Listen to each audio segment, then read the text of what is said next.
wabarakatuh.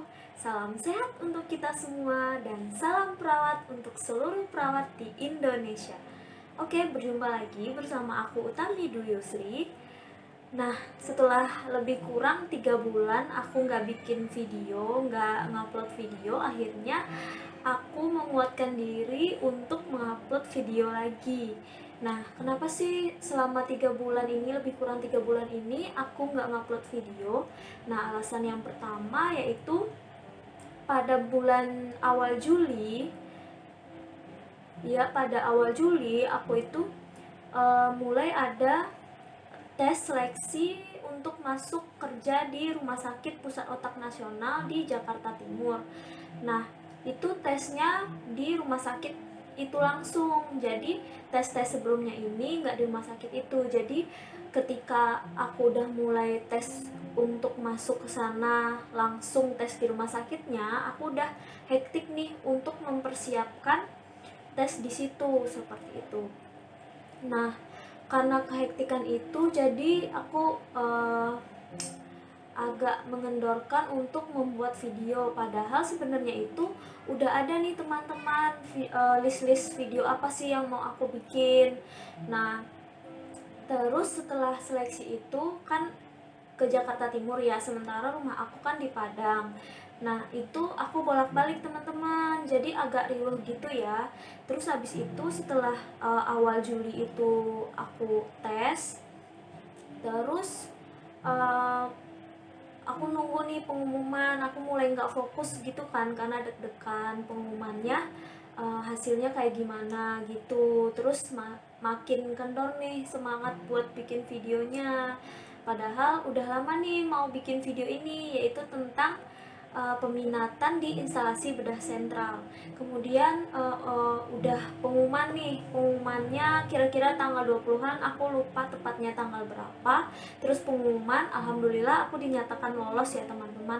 Terus dalam waktu singkat, dalam rentang 20-an itu tanggal 28 Julinya itu aku udah mulai orientasi. Nah, jadi makin mepet kan untuk aku bisa bikin video. Terus awal Agustus, tepatnya tanggal 3 Agustus aku udah mulai kerja nih. Sebenarnya itu teman-teman bisa sih bikin video di sela-sela pas aku lagi libur atau pas lagi nggak kerja gitu kan, bikin video. Tapi karena emang akunya susah membangun mood untuk membuat video ya, terus kayak mulai merantau lagi dan membiasakan diri lagi untuk hidup sendiri, jadi aku merasa nggak sempat aja gitu untuk bikin video. Nah, udah lama banget nulis-nulis mau bikin video kayak gimana gitu kan. Nah, baru ini nih kesampaian teman-teman, setelah udah hampir 3 bulan ya teman-teman ya. Nah, oke, kita masuk aja ya teman-teman. Sebelum lanjut nih, untuk teman-teman yang lagi nonton terus belum subscribe, silahkan di subscribe dulu nih channel aku. Masa udah ngupload dari hampir setahun yang lalu, subscribernya masih naik sih, alhamdulillah, tapi nggak yang cepet gitu naiknya. Nah, aku tuh pengen banget biar cepet naiknya, biar aku lebih banyak lagi ide-ide untuk video-video berikutnya seperti itu. Nah, semakin banyak yang subscribe kan semakin banyak juga yang akan memberikan ide-ide untuk video-video berikutnya seperti itu teman-teman. Kemudian untuk teman-teman, untuk para subscriber baru aku, selamat datang ya. Semoga teman-teman betah. Dan kalau teman-teman ingin memberikan ide-ide, silahkan ditulis di kolom komentar ya teman-teman. Oke, enjoy for watching. Nah, kita mulai aja. Jadi aku tuh stase peminatan ya, lebih tepatnya itu aku memilih di instalasi bedah sentral. Nah, aku itu dapatnya di rumah sakit, bukan yang rumah sakit pusatnya yang biasanya digunain buat profesi nurse undip seperti itu. Jadi aku dapatnya di RSUD. Jadi itu emang undip kerjasama juga sama RSUD tersebut, namanya RSUD Tugurejo Semarang seperti itu teman-teman. Nah, kenapa sih aku tuh suka atau ingin atau memilih untuk peminatan di instalasi bedah sentral, teman-teman. Jadi alasan yang pertama karena aku itu emang anaknya suka tantangan. Terus yang kedua, aku emang suka banget hal-hal yang bikin greget, bikin gercep, bikin ketelitianku meningkat, seperti itu ya teman-teman. Terus aku emang pengen banget nih bisa anatomi fisiologiku, pengetahuan tentang anfisku itu lebih bagus kayak gitu, dan emang pengen ikut andil langsung gitu ketika di ruang operasi itu seperti apa. Aku pengen ngerasain gregetnya di ruang operasi itu seperti apa, dan andilnya perawat itu seperti apa kalau di ruangan operasi, seperti itu teman-teman. Jadi itu beberapa alasanku memilih di instalasi bedah sentral ini. Nah, mungkin langsung aja ya teman-teman, seperti apa sih pahit manisnya, terus pengalaman yang aku dapat di instalasi bedah sentral ini. Oke, lanjut menonton teman-teman. Jangan lupa subscribe. Lanjut ya teman-teman. Jadi aku mau ceritain yang pahit-pahitnya dulu, yang manisnya di belakangan aja ya teman-teman ya. Jadi yang pahit-pahitnya itu, aku ketika hari pertama, jadi sebelum kita masuk stase peminatan itu, kita kan punya dosen pembimbing untuk di stase peminatan itu. Nah, sebelum masuk, dosen pembimbing kita itu udah kayak mewanti-wanti nih, biar kita semua dalam satu kelompok itu, jadi itu bukan aku sendiri teman-teman. Jadi dalam satu peminatan di rumah sakit tersebut ada beberapa anak. Waktu itu aku ada 5 anak dan itu perempuan semua. Nah, kita itu sebelum masuk stase dikumpulin dulu nih sama dosen pembimbingnya. Terus kita itu dijelasin kalau stase ini kayak gini-gini. Terus kita harus belajar bareng di lab kayak gitu. Walaupun di lab ini nggak ada instrumen yang biasanya digunakan di ruang instalasi bedah sentral, seperti itu teman-teman. Jadi kita dianjurkan untuk belajar bersama-sama di laboratorium. Jadi kita membahas terus apa sih yang harus kita persiapkan pada saat sebelum operasi, ketika operasi, setelah operasi, seperti itu. Jadi kita disuruh belajar bareng dulu nih sama teman-teman satu kelompok, seperti itu. Terus sudah di list kita harus belajarnya apa aja. Nah, kemudian karena kehektikan stase-stase sebelumnya belum selesai, kayak nyelesain tugas-tugas gitu, terus ada beberapa ujian yang belum, jadi akhirnya kelompok aku itu nggak nggak ngelakuin apa yang dianjurkan sama dosen. Nah, singkat cerita, mulailah tuh kita masuk ke stase peminatan itu. Nah, aku waktu itu sama teman-teman kelompok nginepnya itu atau tinggalnya itu di Wisma, teman-teman, di Wisma Rumah Sakit Tugurejo Semarang tersebut. Nah, kami tinggal di situ, jadi lebih dekat untuk ke rumah sakitnya. Kemudian pada hari pertama ya kami disambut dengan baik teman-teman. Jadi memang senior-senior perawat-perawat di sana, tenaga kesehatan lain emang kayak mengayomi, seperti itu teman-teman.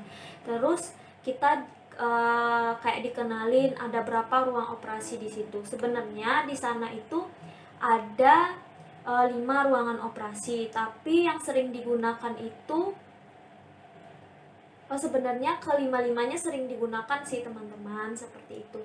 Terus ada oka diagnostik. Jadi itu per ruangan ini, jadi aku nyeritain ruangannya dulu aja ya teman-teman. Jadi kita dijelasin di sini itu ada 5 ruangan operasi. Nah, ada oka diagnostik, kemudian ada yang untuk khusus masalah pada saluran kemih, kemudian ada yang untuk masalah pada pasien-pasien dengan tumor, kanker, seperti itu. Kemudian ada yang untuk masalah pasien patah tulang, fraktur, seperti itu ya teman-teman. Kemudian ada yang untuk seksio cesarea atau operasi sesar, seperti itu. Lebih seringnya digunakan untuk itu. Terus kita diajarkan awal preoperasi itu seperti apa, kemudian di ruang operasi itu seperti apa. Nah, saat di pre-op tadi kita diajarkan nih apa yang harus dipersiapkan, dokumentasi apa yang harus dilengkapi, terus seperti apa pemantauan pasiennya, seperti itu ya teman-teman. Terus masuk ke ruang operasi. Nah, ruang operasi ini ada berbagai macam alat-alat teman-teman. Ada berbagai macam alat-alat, instrumen, seperti itu. Kemudian setelah pasien operasi, tentunya saja pasien membutuhkan ruang untuk pemulihan seperti itu. Nah, recovery room namanya. Nah, di recovery room ini juga apa sih dokumen yang harus dilengkapi, yang harus dibawa balik lagi ke ruangan perawatan pasien, kemudian mengecek tanda-tanda vital, terus tingkat kesadaran pasien yang harus diperhatikan, suhu tubuh pasien, seperti itu. Ini singkat ceritanya ya teman-teman. Mungkin untuk lebih detailnya seperti apa sih kayak gitu, mungkin akan aku bikin satu video tersendiri ya. Jadi ini khusus untuk pengalamanku aja selama di ruangan operasi seperti itu. Terus udah nih teman-teman, terus kita dibagi-bagilah, kan kita ada 5 orang. Jadi OKA yang sering dipakai itu ada 3 teman-teman, ada 3. Terus 2-nya lagi itu untuk yang preoperasi sama ruang recovery room kayak gitu ya. Jadi kita ada 5 orang dibagi satu-satu nih. Ada yang dapat ruangan yang untuk preoperasi dulu. Terus abis itu ada yang dapat di recovery room. Terus ruang OKA 1, ruang OKA 2, ruang OKA 3 kayak gitu ya teman-teman. Nah, terus waktu itu kalau nggak salah aku lupa sih aku dapetnya di mana, tapi aku tuh kayaknya nggak dapet langsung di ruangan operasi. Terus aku ngerasa kayak ya Allah sedih banget ya, masih belum di ruangan operasi. Padahal sebenarnya setelah aku pikir-pikir, semuanya itu kan penting, semuanya itu adalah rentetan operasi kayak gitu kan. Jadi di persiapan itu penting karena kita pemantauan pasien. Terus di recovery room itu juga sangat penting kayak gitu. Terus karena aku emang merasa gabut di ruangan tersebut, di bidang tersebut, aku sering nih ikut temen yang di ruang, misalnya udah dapet di ruang OKA kayak gitu. Jadi kita ada yang berdua, 2 orang masuk ke ruangan operasi seperti itu. Terus ada yang 1 orang cuman dia sendiri aja.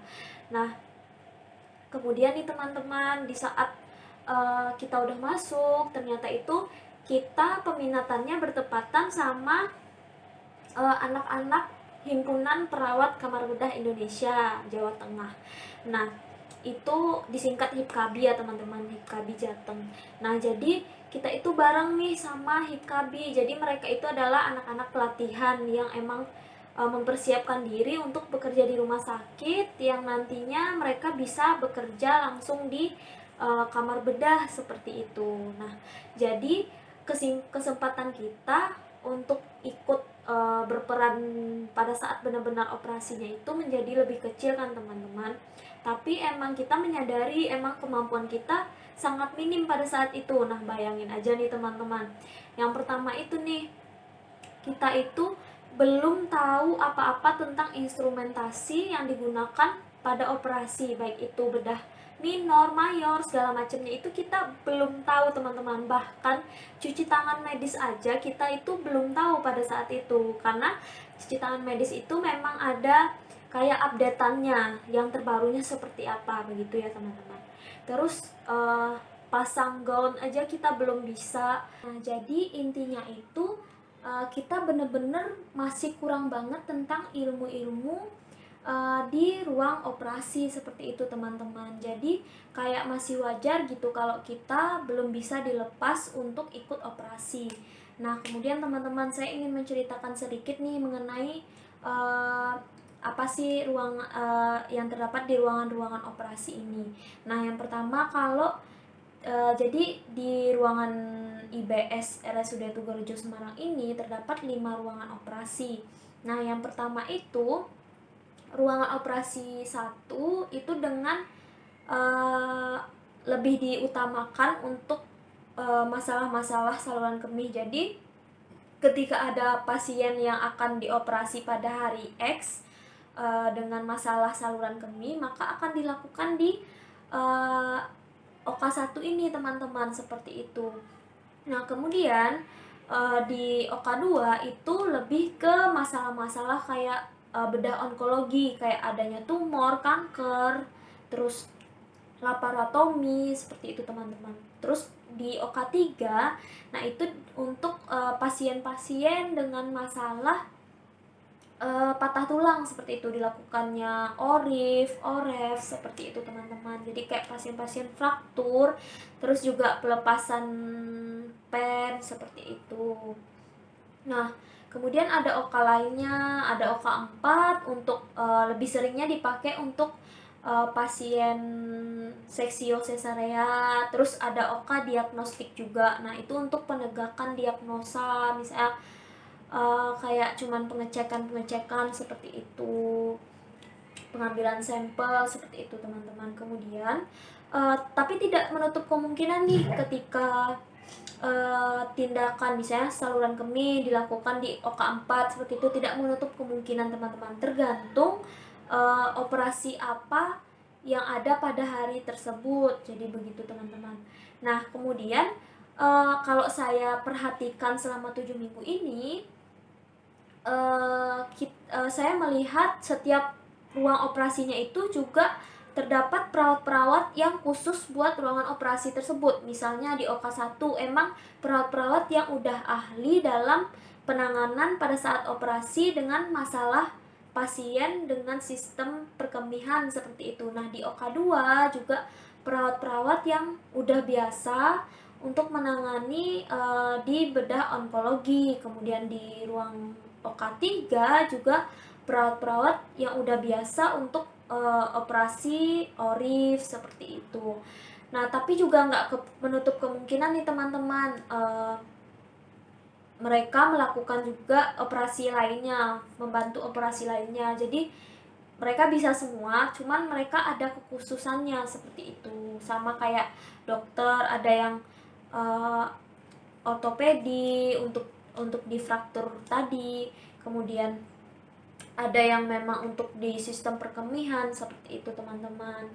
Nah terus alat-alatnya juga ngikutin nih, misalnya kalau operasinya untuk yang patah tulang, yang alat-alatnya beda sama yang operasi pada saluran kemih. Jadi nggak sama teman-teman. Jadi banyak banget yang kudu dihafal instrumennya di ruang IBS ini. Beda banget nih sama kita di stase-stase sebelumnya. Alat-alatnya beda banget. Jadi saya itu ngerasa kayak belajar lagi, seperti itu teman-teman.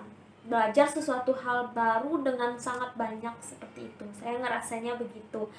Nah, jadi memang si ruangan ini mungkin juga dibagi kayak gitu biar lebih terarah ya teman-teman pemakaian instrumennya. Jadi ketika instrumen X, Y, Z itu untuk operasi X, Y, Z, seperti itu. Jadi kalau operasi yang A, B, C, D nanti kan beda lagi instrumennya di ruangan lain, seperti itu teman-teman.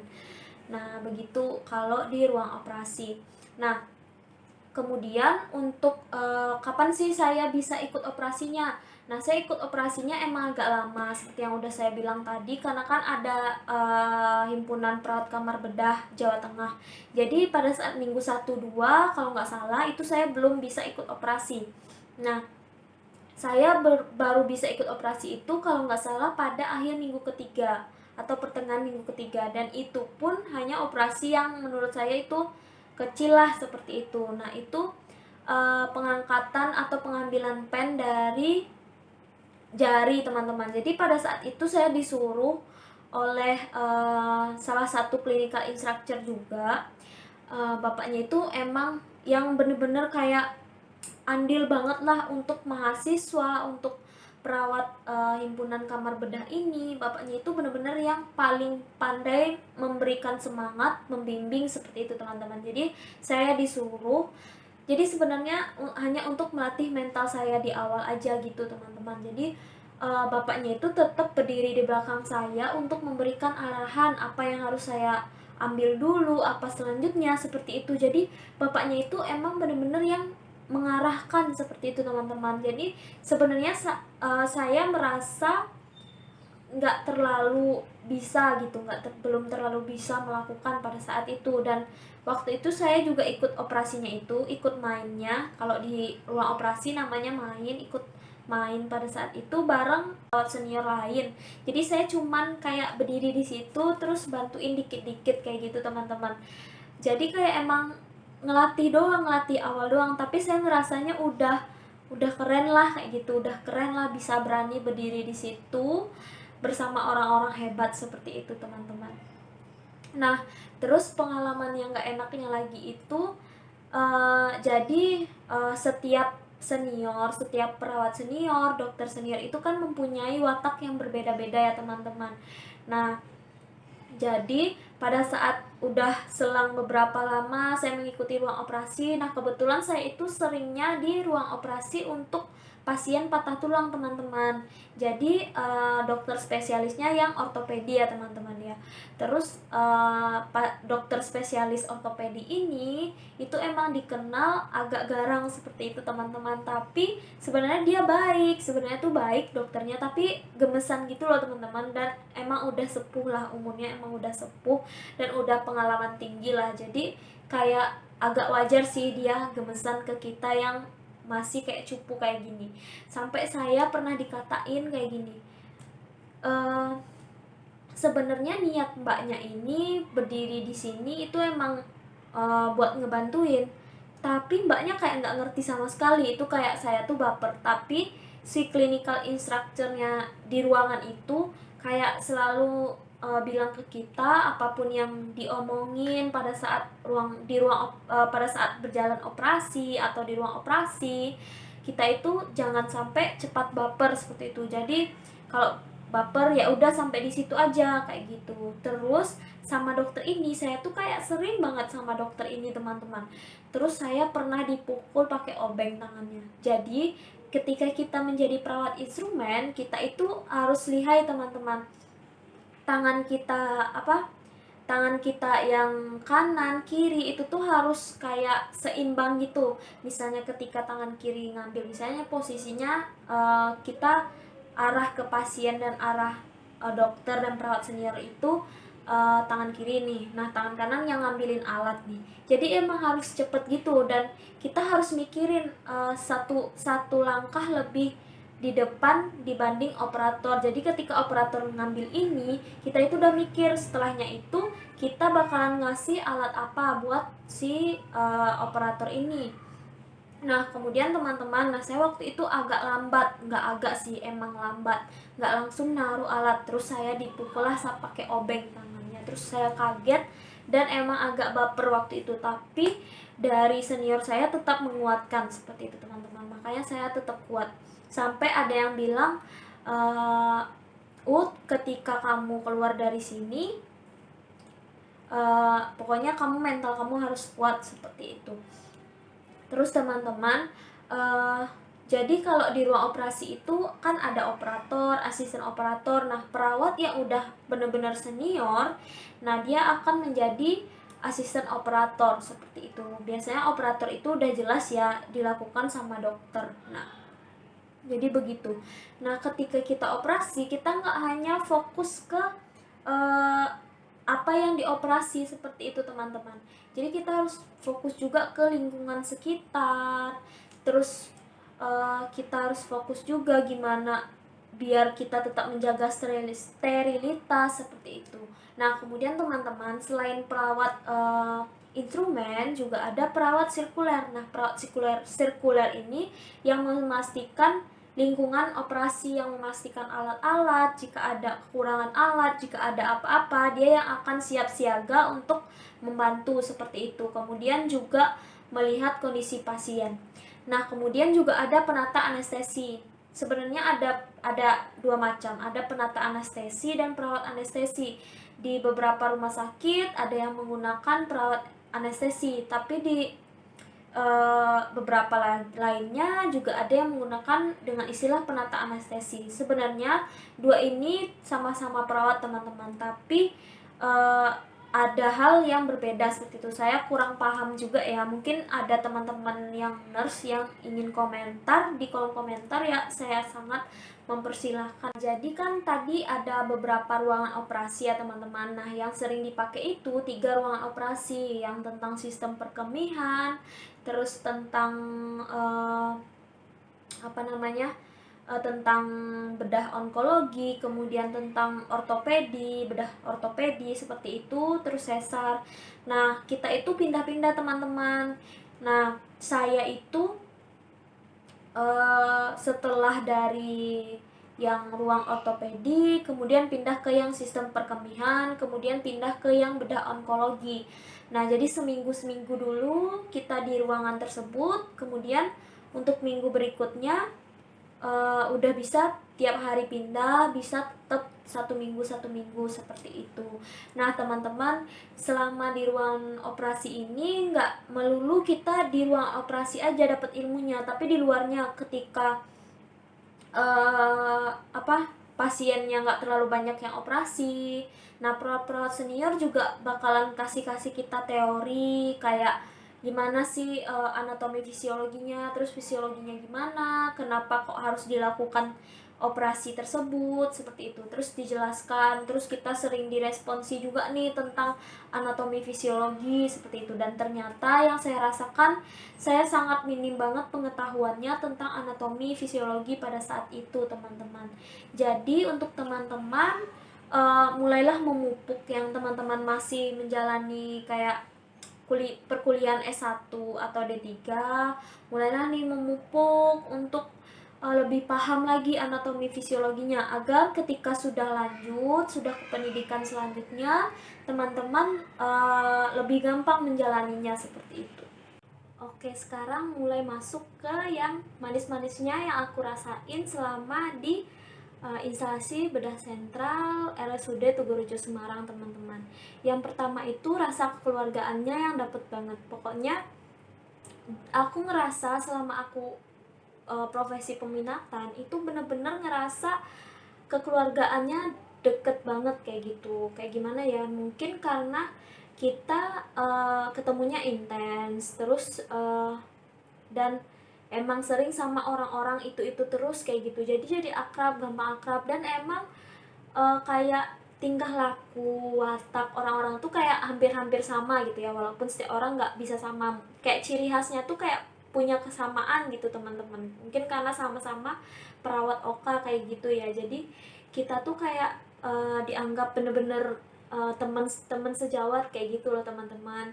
Terus yang kedua itu emang bener-bener senior di sana itu bener-bener ingin banget kita bisa kayak gitu, ingin banget ada pengganti mereka gitu setelah mereka nggak jadi perawat lagi. Masih tetap perawat sih seumur hidup ya, tapi ketika mereka udah nggak bekerja di ruang operasi lagi, mereka memang pengen ada pengganti kayak gitu. Emang bener-bener kita tuh dilatih gitu di situ.